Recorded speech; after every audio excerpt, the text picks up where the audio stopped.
Chief, you talked about this yesterday, but can you just kind of recap how proud you are of Mr. St. John and just the work your firefighters did in getting people out?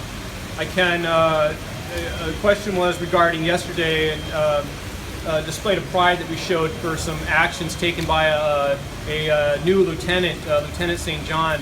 There are many stories that you've probably heard already of the actions that this young lieutenant took yesterday to make sure that the building was evacuated and then protect his firefighters. I had an opportunity to talk to many commanders yesterday, both battalion chief level, lieutenants, firefighters that were on the fire ground, and many people were involved in this rescue effort that did amazing things. And as the more I'm talking and listening to stories, there were individuals that just did heroic things yesterday. And you don't hear these stories all the time. So even as a fire chief, and I've been in the business for 28 years, and to hear some of these stories on the actions that these firefighters took and the independent battalion chiefs.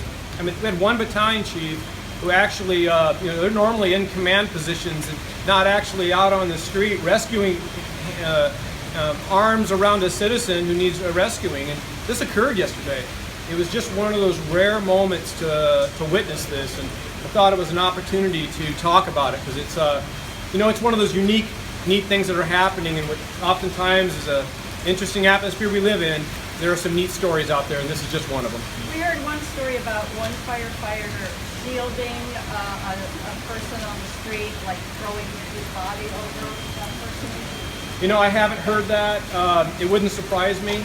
When I was actually on my way to Salem for a meeting and turned around when my division chief called with what we thought were numbers of firefighters down. And I fully expected to get here and have firefighter fatalities.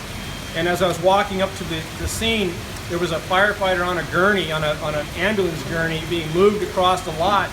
And it was just a person on a gurney. It was covered in blood. And I asked one of our firefighters, "Is that one of ours?" And he said, "Yes, that's one of ours." And it struck me at that moment that this is serious, and this isn't your normal call. I've had an opportunity to sit with some firefighters privately now over the past 24 hours, and these kind of things bring a city together.